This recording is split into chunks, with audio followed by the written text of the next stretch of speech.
Sir, আপনি যে অভিযোগ করেছেন কিশলার অগ্নিবাণে, আপনি আগেও এই সম্পর্কে বলেছেন। আজকে বাংলার মানুষ জানতে চাইছে কি এমন অকাট্য প্রমাণ রয়েছে যার জন্য আপনার মনে হচ্ছে যে চোর ভাইপো এই অভিযোগের পর গ্রেফতার হতে চলেছে, বলুন স্যার। দেখুন, আমি সায়েন্সের ছেলে, তাই এভিডেন্স আর প্রুফ ছাড়া আমি কোনো কিছু বলি না। আমি তো আর ভাইপোর মতো ক্লাস 8-এ সব সাবজেক্টে ফেল করা টিসি পাওয়া ছেলে নয়। অভিষেক ব্যানার্জি কালকে আমি যে ডকুমেন্টস দিয়ে এসছি, এ তো প্রায় 10,000 পৃষ্ঠার হবে। আমি পেন ড্রাইভে দিয়ে এসছি। সেখানটায় প্রায় 238 কোটি টাকা আমফানের ঘরের জন্য, মানে আপনার যেগুলো ফুললি ড্যামেজ রয়েছে সে তার জন্য 20,000 টাকা, এবং যেগুলো পার্শিয়ালি ড্যামেজ হচ্ছে তার জন্য 5,000 টাকা সেন্ট্রাল গভর্নমেন্ট থেকে স্যাংশন হয়েছিল।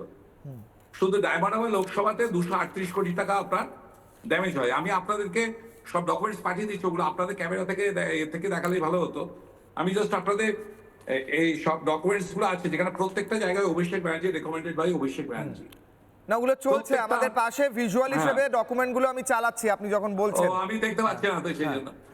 তো সেখানটায় দেখবেন একই ফোন নাম্বারে এক সঙ্গে 12 জন 14 জন করে, এবং বিষ্ণুপুর টুই আপনি যদি সার্চ করেন গুগলসে, তাতে আপনি দেখবেন যে টোটাল হাউস হোল্ড হচ্ছে 31,000 সামথিং, সেখানে ওখানে বেনিফিশিয়ারি দেখাচ্ছে 34,000 সামথিং। অর্থাৎ দুর্নীতি কিভাবে করতে হয় সেটা অভিষেক ব্যানার্জি অ্যাকচুয়ালি এর জন্য তো ট্রেন্ড হতে হয়। একটা কক্ষর ঘুমাংশ, সে দুর্নীতি করতে গিয়ে চারিদিকে গোবর মাখিয়ে রেখেছে। গরুর গোবর লাগে সারা শরীরের 4-5 জায়গায়। অভিষেক ব্যানার্জি একটা চোর, এইটা আমি ব্যর্থ ভাষা আবার বলতে কোনো আপত্তি নেই। আমি 10 বছর সৌরভ প্রিয়দা বলছেন যার চুরি প্রমাণিত হয়নি তাকে কি করে চোর বলা যাবে, তার উত্তর কি আপনার? এটা প্রমাণিত হয়নি, তাও রেকমেন্ডেড বাই অভিষেক ব্যানার্জি। একই নাম্বারে হিন্দু মুসলিম 14-15 জন, আপনাদের কাছে ডকুমেন্টস তো পাঠিয়ে দিয়েছি, পুরো ফাইল আমি পাঠিয়ে দিচ্ছি, তাতে দেখতে পাবেন। চোর, ধরুন আপনার পকেট থেকে কেউ চুরি করলো, আপনি হাতে নাতে ধরলেন, তা কতক্ষণ জাজ আপনাকে রায় দিচ্ছে ততক্ষণ আপনি সে চোর নয়।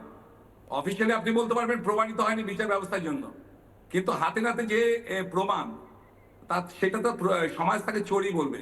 অভিষেক ব্যানার্জি একটা চোর এবং অভিশাপ, আজকে আমাদের ডায়মন্ডবাসীদের জীবন নষ্ট করে দিয়েছে। এখন অনেক মিডিয়া এখন অভিষেক করে বলছে, আপনাদের মতো 2-1টা মিডিয়া ছাড়া বাকি সব প্রায় মিডিয়া তো নিশ্চুপ ছিল, তারা অভিষেকের কাজ করেছিল। আজকে 2018 সালে যে হারে ওরা অত্যাচার করেছে, একমাত্র লোকসভা, যে লোকসভায় কোনো পঞ্চায়েত ভোট করতে দেয়নি। অভিষেকের অত্যাচার 2021 থেকে নয়, বা নাড্ডাজির ওই পাথর ছুঁড়েছিল 2020 থেকে নয়, অভিষেকের অত্যাচার 2017 থেকে। তার ভুক্তভোগী আমরা, এই ডায়মন্ডবাসী, আমরা হচ্ছে সন অফ দ্য সয়েল। আমাদের এই কান্না বাইরের মানুষের কাছে পৌঁছয়নি। কলকাতা বুকে যারা এসি ঘরে যে সমস্ত লোকেরা থাকতো, তারা জানবে না যে গত 10 বছর ধরে আমাদের জীবনকে কিভাবে শেষ করেছে এই অভিষেক ব্যানার্জি। অভিশাপটাকে যতদিন না ওই তিহার জেলের গাড়ুতে ঢোকাতে পারছি, ততক্ষণ আমাদের মনে শান্তি নেই।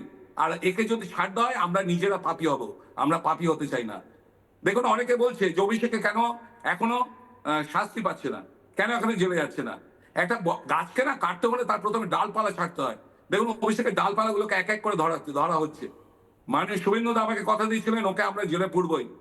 শুভেন্দুদের উপর কম হেনস্থ করেনি আমাদের মাননীয় শ্রমিক দাকে স্রোতের পরে 2020 সালে বিভৎসভাবে মারধর করেছে জাহাঙ্গীর বাহিনী আর শামীম বাহিনী আর মেহবুব গায়েন। এই জাহাঙ্গীর শামীমের আগে হচ্ছে মেহবুব গায়েন, গৌতম অধিকারী। তাদের অত্যাচারের ইতিহাস লোকে ভুলে যেতে পারে, আমরা ভুলবো না। এই মেহবুব গায়েন, গৌতম অধিকারীকে ইমিডিয়েট দেওয়া উচিত, যে জেলের মধ্যে ঢোকানো উচিত। পালিয়ে বেড়াচ্ছে এখন ওটা। তারা আমাদের রাজ্য সভাপতিকে মারধর করেছে, আমাদের তো করেছে, আমরা তো পঙ্গুই হয়ে রয়েছি। হাজার হাজার মায়ের কোল খালি করেছে অভিষেকের নির্দেশে। আরে আগে তো এখানটায় শুভব্রত বক্সী ছিল, তার আগে তো এখানটায় সময় নিতে ছিল, আমাকে ভাই ছাড়া কথা বলতো না। ওরা তো তৃণমূলের এমপি ছিল। ডায়মন্ডবাসী তো কোনোদিন এরকম অত্যাচার হয়নি। আমি আবার আসছি আপনার কাছে, আমি প্রত্যেকের কাছে আসবো। নানা ধরনের কন্টেন্ট দেখার জন্য লাইক করুন, শেয়ার করুন আমাদের ফেসবুক পেজ, সাবস্ক্রাইব করুন আমাদের ইউটিউব চ্যানেল। পাশাপাশি অন্যান্য ব্রেকিং নিউজের জন্য অবশ্যই চোখ রাখুন রিপাবলিক বাংলায়।